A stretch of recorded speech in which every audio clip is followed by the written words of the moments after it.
다 함께 매일 드리는 기도로 4월 6일 주일 새벽 기도회를 시작하겠습니다. 거룩하신 하나님, 저희를 주님의 거룩한 백성으로 삼아 주시고 주님의 뜻을 위해 살아갈 수 있도록 이끌어 주심에 감사드립니다. 오늘도 하나님께서 맡겨주신 직분에 합당한 삶을 살아가길 소망하오니 이 사명을 잘 감당할 수 있도록 힘과 지혜를 허락하여 주옵소서. 재난으로 고통 속에 있는 이들을 위로하여 주시고 하나님의 평안과 소망으로 채워 주옵소서. 갈등과 혼란 가운데 있는 이 땅에 주님의 통치가 임하게 하시고 복음이 땅끝까지 전파되어 하나님의 나라를 이루어 가게 하옵소서. 성령님의 인도하심을 따라 저희 교회의 5대 본질인 예배와 교육과 선교, 성도의 교제와 봉사를 믿음으로 잘 감당하게 하시고 모든 교역자들과 온 성도들이 성령으로 충만하여 주신 사명을 향해 비상하게 하옵소서. 예수님의 이름으로 기도드립니다. 아멘. 찬송가 391장, 찬송가 391장 찬양하겠습니다.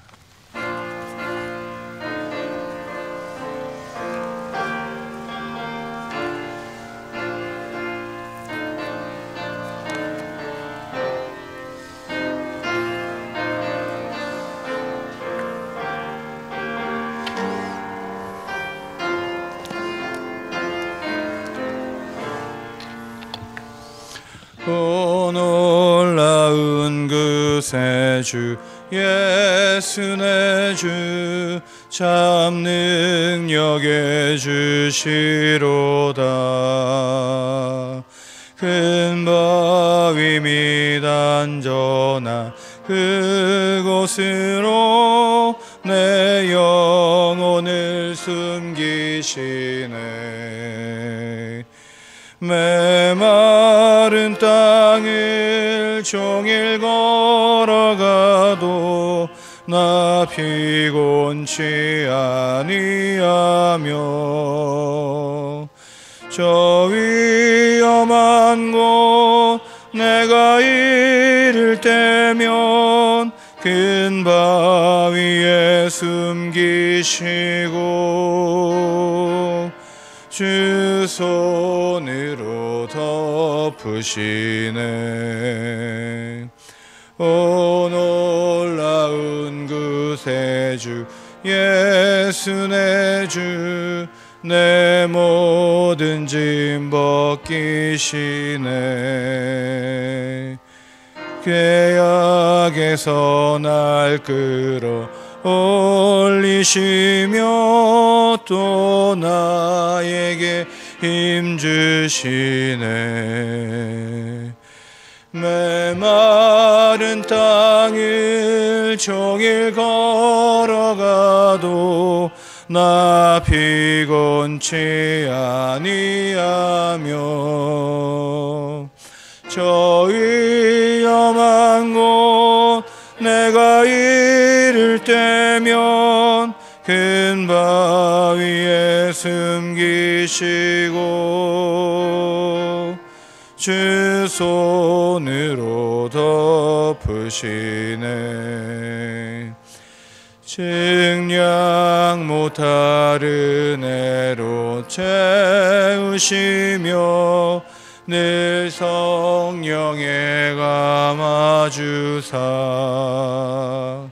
큰 기쁨 중 주님을 찬양토록 내 믿음을 도우시네. 메마른 땅을 종일 걸어가도 나 피곤치 아니하며 저 위험한 곳 내가 이를 때면 큰 바위에 숨기시고 주 손으로 덮으시네. 주 예수님 공중에 임하실 때 나 일어나 맞이하리.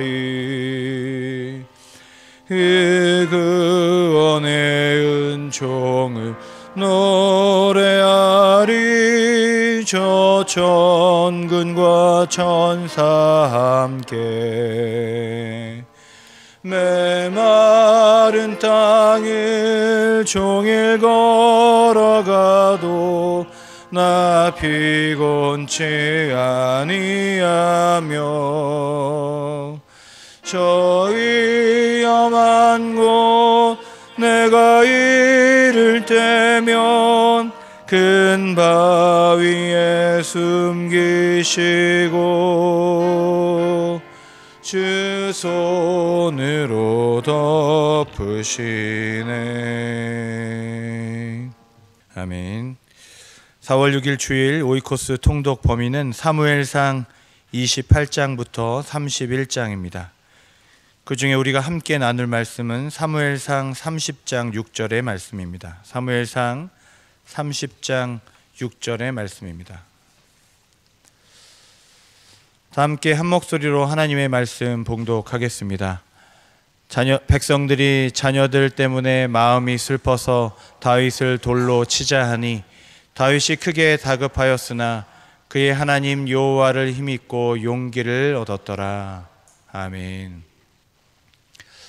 1597년 조선시대에 커다란 두 개의 해전이 있었습니다.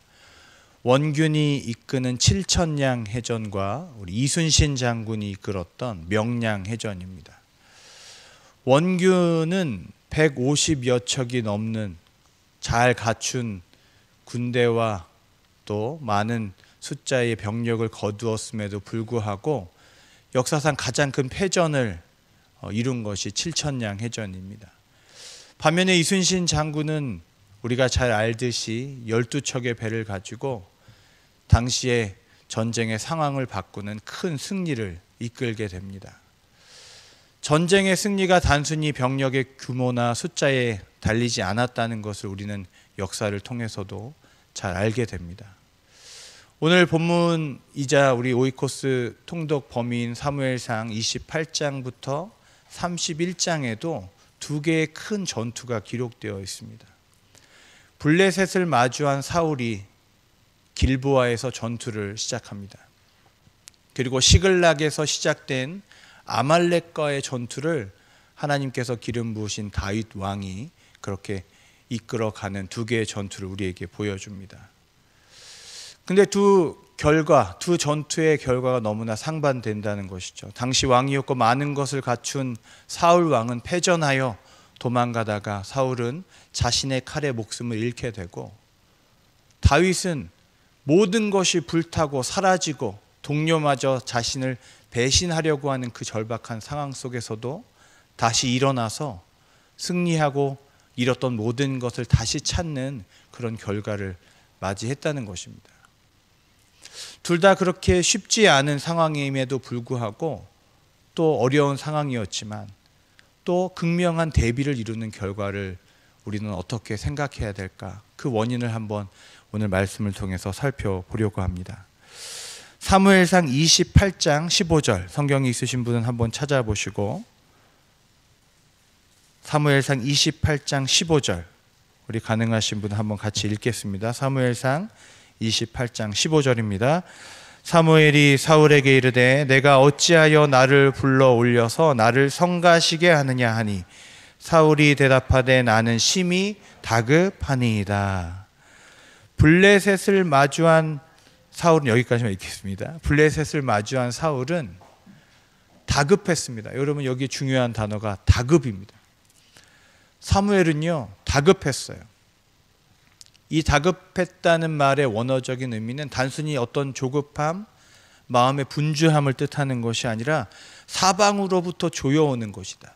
조여오는 것입니다. 압박하는 것입니다. 둘러싸인 것이죠. 밖으로부터 안으로 영혼이, 그 마음이 짓눌려 있는 것이 바로 이 다급함입니다. 사무엘도 죽고 사울은 더 이상 무언가를 누군가에게 물어볼 사람이 없습니다. 그때 그는 그 손을 뻗어 그 다급함 가운데 누구한테 손을 뻗냐면 신접한 여인에게, 무당에게 손을 뻗어서 사무엘의 영을 불러달라. 그럼 내가 그에게 묻겠다라고 하여서 지금 사무엘의 영에게 말하고 있는 것입니다.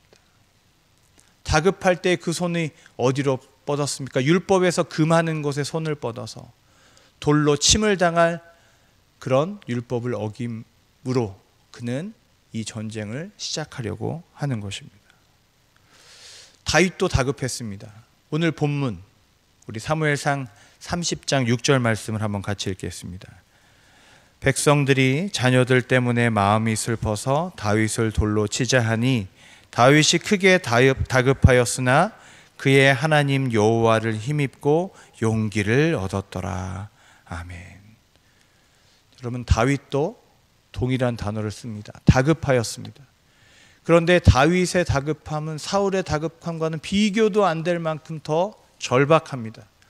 왜냐하면 다윗이 잠시 집을 떠나 있는 사이에 아말렉 군대가 그들이 머물렀던 시글락을 침략한 겁니다. 그래서 모든 것을 불태웁니다. 그리고 그들의 자녀들과 아내를 다 포로로 끌고 갑니다. 다윗이 얼마 후면 왕이 될 만한 모든 것을 다 갖추고 이제 살 만한 때입니다. 그런데 한순간에 모든 소유가 불탔습니다. 모든 자녀가 포로로 끌려갑니다. 당시에 포로로 끌려간 자녀들은 노예로 팔리거나 학대당하거나 아주 가혹한 인생을 살게 되는 것을 그들은 알고 있었을 것입니다. 더군다나 여러분, 다윗의 아내의 그 역사를 보면 미갈 어디 갔습니까? 미갈은 이미 사울이 다른 남자에게 주었습니다. 아히노함과 아비가일, 그의 둘째, 세 번째 부인도 이 전투로 인해서 끌려가게 된 것입니다. 다윗에게 남은 것은 아무것도 없게 됩니다. 더 심각한 것은 무엇입니까? 6절을 자세히 보시면 자녀들 때문에 마음이 슬퍼서 다윗을 돌로 치자 하니, 적군이 다윗을 죽이려고 하는 것이 아니라 평생을 함께 해온 그들의 동료들이 너무 슬프고 분노한 나머지 희생양을 찾습니다. 다윗을 죽이자. 이 모든 책임은 다윗에게 있다라고 그를 공격하는 것입니다. 다윗도 너무나 다급한 상황이라는 것이죠. 그동안 쌓았던 모든 것이 넘어지고 부서지고 무너진 그 순간에 다윗은 사울과 다른 선택을 합니다. 다른 동료들과 다른 선택을 합니다. 무당을 찾지도 않고요, 원망하지도 않고요, 동료를 공격하지도 않습니다. 오늘 본문에 무엇이라고 기록되어 있습니까?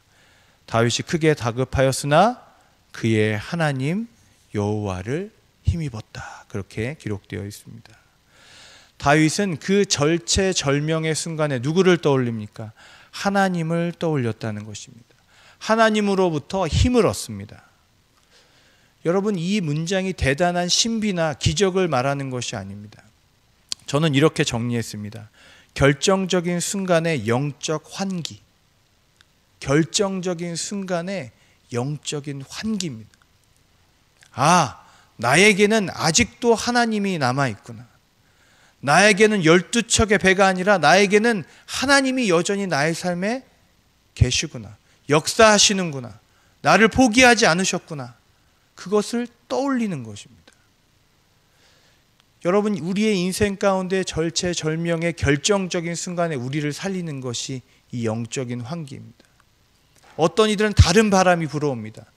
누군가 때문에 이 일이 생겼어. 저 사람을 탓해야 돼. 책임을 물어야 해. 라는 복수의 영이 불어오기도 합니다. 사울처럼 하나님이 금하신 어떤 것에 손을 뻗쳐서 이 문제를 해결하고자 합니다. 저 같으면 다윗이라면 어떻게 했을까?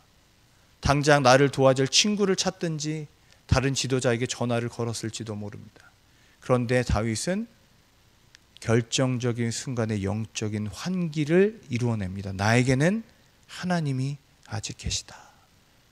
거기서 용기를 얻는 것입니다. 또 여러분, 이 여호와를 힘입었다는 이 표현이 처음 나온 것이 아니라 요나단과 다윗이 함께 등장하는 장면에도 등장합니다. 사무엘상 26장 13절에 보시면 요나단이 이렇게 다윗과 만남을 이렇게 기록합니다. 요나단이 다윗에게 이르러 그에게 하나님을 힘있게 의지하게 하였는데, 다윗이 힘들고 어려울 때 친구 요나단이 찾아와서 다윗을 하나님을 힘있게 의지하도록 도와줍니다. 여러분, 진정한 우정이란 이런 것일 것입니다. 상황과 조건에 상관없이 나로 하여금 하나님을 더 힘있게 의지하게 하는 법, 그거를 가르쳐 줄 수 있는 친구, 목회자, 동역자들이 있는 것이 얼마나 복이겠습니까? 지금 다윗에게 요나단은 없지만 다윗은 이제 스스로 하나님 앞에 힘을 얻는 법을 알게 되었습니다. 여러분, 왜냐하면 그것이 어떻게 보면 왕의 자격인지도 모릅니다. 아무도 없지만 내가 스스로 하나님을 의지할 수 있는 사람이 다른 사람을 하나님을 의지하게 도울 수 있기 때문입니다. 사랑하는 여러분, 우리가 인생 가운데 다급함, 조급함이 우리를 사방에서 옥죄오며 우리를 짓눌려 올 때가 있습니다. 제가 책을 읽다가 이런 표현을 읽었습니다. 우리 모두는 기도한다. 모든 다급한 상황 속에서 사람들은 기도합니다. 손을 뻗칩니다. 사울은 무당을 향해서 손을 뻗치고, 누군가는 나를 도와줄 동료를 향해서 손을 뻗칩니다. 근데 그때에 다윗은 하나님께 손을 뻗쳐 하나님을 기억했다는 것입니다. 여러분, 우리의 인생의 위기 가운데 결국 우리를 살려내는 것은, 우리를 일어나게 하는 것은 하나님과의 내적인 친밀함인 줄로 믿습니다. 내가 하나님과 얼마나 가까이 있는가, 내가 지금도 여전히 하나님과 소통할 수 있는가, 그 소통의 가능성, 기도의 자리가 우리의 살 길인 줄로 믿습니다. 조금 내려오셔서 우리 8절의 말씀을 한번 같이 읽겠습니다. 30장 8절입니다. 다윗이 여호와께 묻자와 이르되 내가 이 군대를 추격하면 따라잡겠나이까 하니 여호와께서 그에게 대답하시되 그를 쫓아가라. 내가 반드시 따라잡고 도로 찾으리라. 아멘. 이 다윗의 질문이 저의 마음을 참 울리게 합니다. 하나님, 지금이라도 내가 이 군대를 따라가면 혹시 따라잡을 수 있겠습니까? 하나님, 늦지 않았습니까? 하나님, 이미 늦은 거 아닙니까? 그때 하나님이 말씀하십니다. 쫓아가라. 쫓아가라. 반드시 따라잡고 도로 찾으리라. 사랑하는 여러분, 우리가 늦었다고 생각하는 그때가 하나님의 시작인 줄로 믿습니다. 하나님의 시간표에 너무 되돌릴 수 없는 늦음이란 존재하지 않습니다. 언제라도 하나님 앞에 돌아오고 언제라도 우리가 하나님 앞에서 믿음으로 출발할 수 있다면 우리가 쫓아갈 수 있고 도로 찾을 수 있음을 믿습니다. 우리는 너무 빨리 포기하는 줄도 모릅니다. 하나님, 이제 와서 내가 무엇을 할 수 있겠습니까?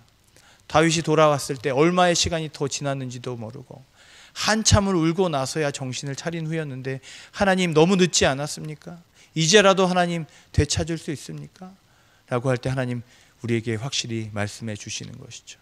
지금이라도 쫓아가라. 반드시 따라잡을 것이다. 반드시 도로 찾을 것이다. 오늘 말씀을 읽다가 은혜가 되는 것은 포로로 우리 아내와 자녀들을 데리고 갔는데 이런 표현이 있어요. 한 명도 죽이지 않았다. 이런 표현이 있습니다. 사실 놀라운 일이죠. 당시의 전쟁 상황을 생각해 보면 하나님께서 미리 예비하신 줄도 모르겠어요. 여러분, 하나님께서 끝내지 않으시면, 하나님께서 확정하지 않으시면 여러분, 끝난 것은 아무것도 없습니다. 우리가 잃어버린 것도 사실은 아무것도 없습니다. 여러분, 욥이 끝났습니까? 욥이 모든 것을 잃고 그 인생이 마무리되었습니까? 다윗이 시글락 앞에서 절규할 때 그의 인생이 거기서 끝났습니까? 그렇지 않다는 것입니다. 지금이라도 하나님을 의지하고 쫓아갔을 때 그 인생이 다시 회복되고 다윗은 이 일로 말미암아 이스라엘의 진정한 왕이 된다는 것입니다.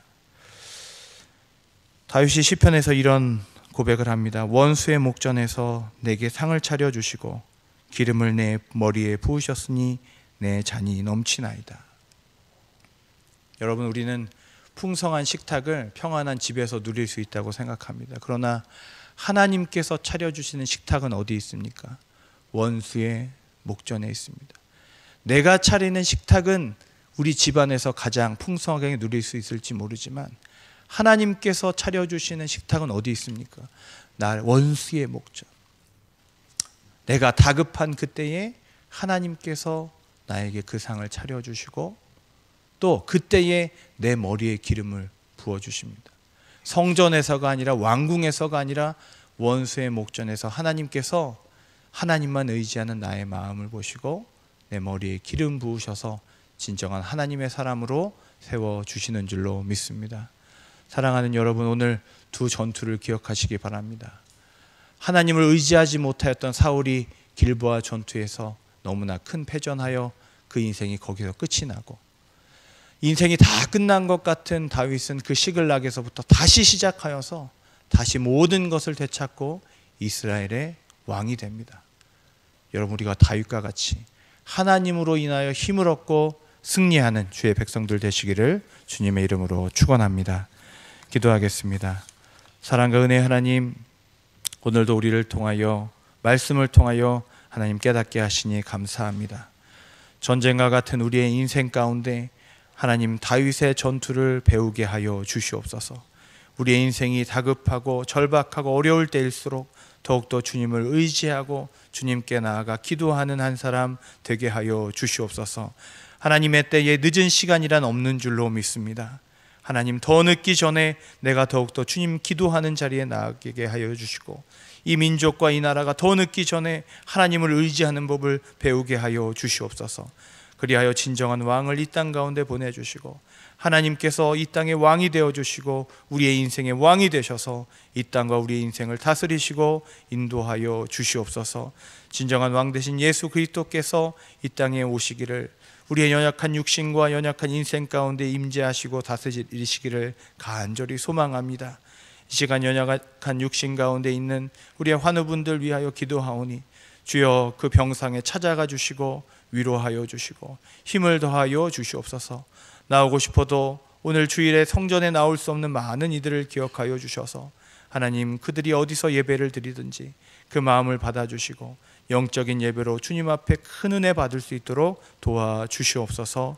하나님, 오늘 성전으로 향하는 많은 영락의 성도들의 발걸음을 지켜주시고 예배 가운데 큰 은혜 주셔서 하나님 앞에 다시 일어나 승리하는 그 첫걸음이 우리 영락교회 성전으로부터 시작될 수 있도록 주님 인도하여 주시옵소서.